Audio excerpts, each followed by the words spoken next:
Good morning. Good morning. That was excellent.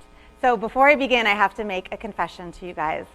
I am one of those that will approach you at an airport. Every time I see military, I come up to you and I go, thank you so much for your service.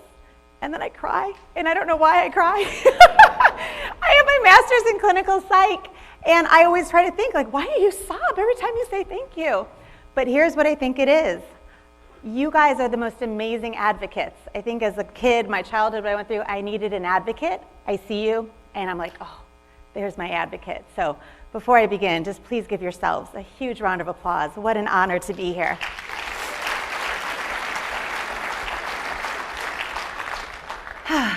So I'm going to speak to you a little bit about my upside down model of leadership. And to help you understand who I am, he said a little bit about my bio, but I'm a national leader of our program. I'm a global trainer of best practices. I run Sail of Freedom, and we have a Sail Away Foundation. And I've taken it from startup in the last few years to 5 million today. Our budget this year, the goal is 15 million, and by 2020, $55 million. So I have a little bit of something that's working in this upside downness that I hope that you can glean. And in that, there's a few principles that I want to share, but having an underlying understanding of who we serve helps you understand why I have this insight. The girls that we are helping have been abused, sexually abused, for most of their lives. And when the point gets too great that they can't keep that secret anymore, something in them breaks and something shifts, and they typically run, and they run away because they think they're running to freedom. They're thinking they're getting away from this. And as they run, without knowing what you're running from or the proper way to run from something, we often run into something so much worse because we're sort of aimless in our run.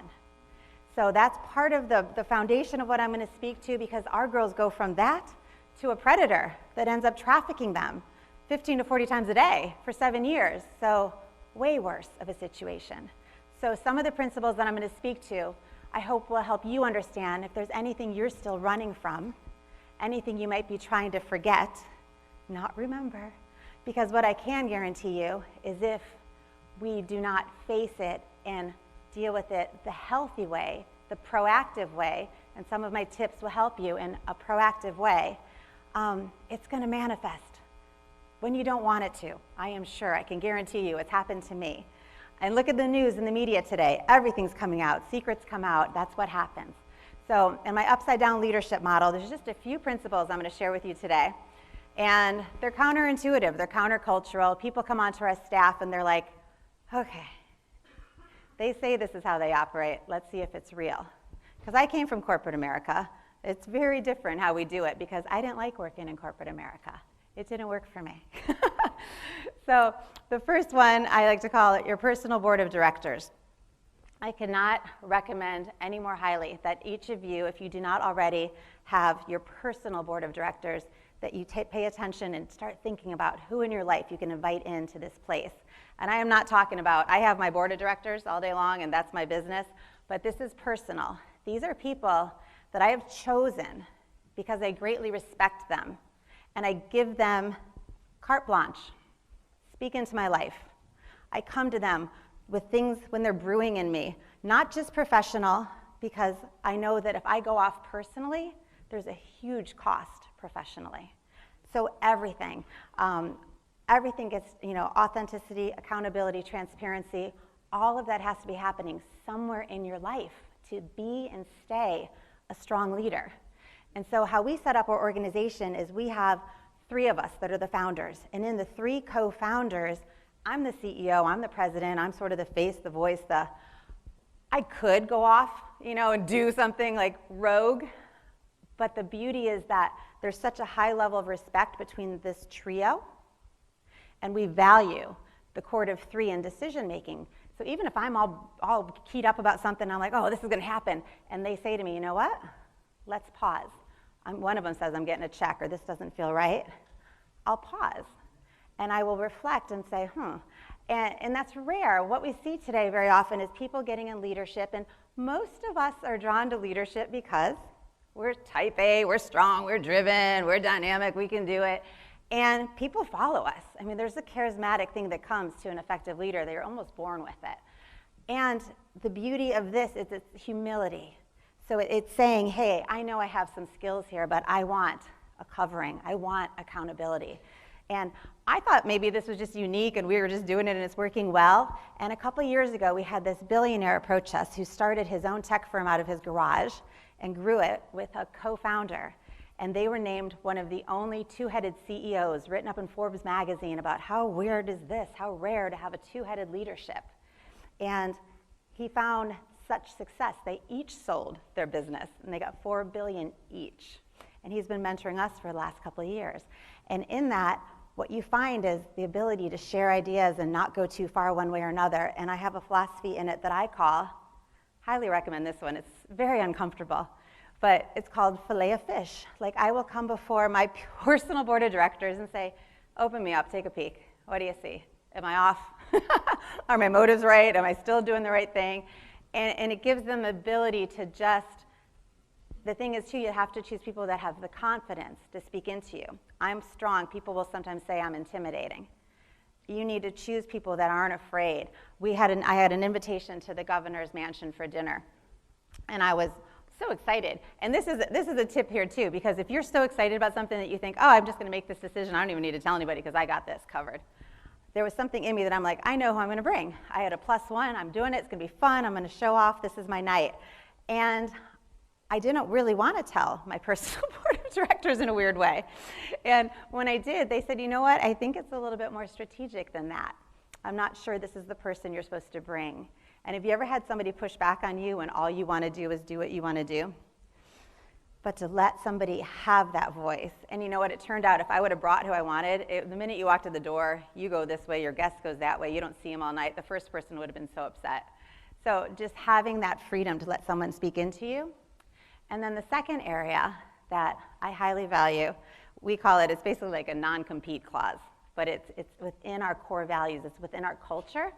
In the world, you are teamed up against each other. You guys in the military, you know, you have your adversaries.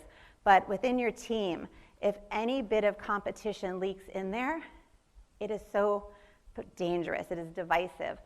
The model and the premise that we have in America, when I was in corporate America, it was so much like, oh my gosh, I can't let this guy get ahead. He might steal my place for promotion. I'm working for this, and I need to guard what I see as my pathway at all cost to whoever.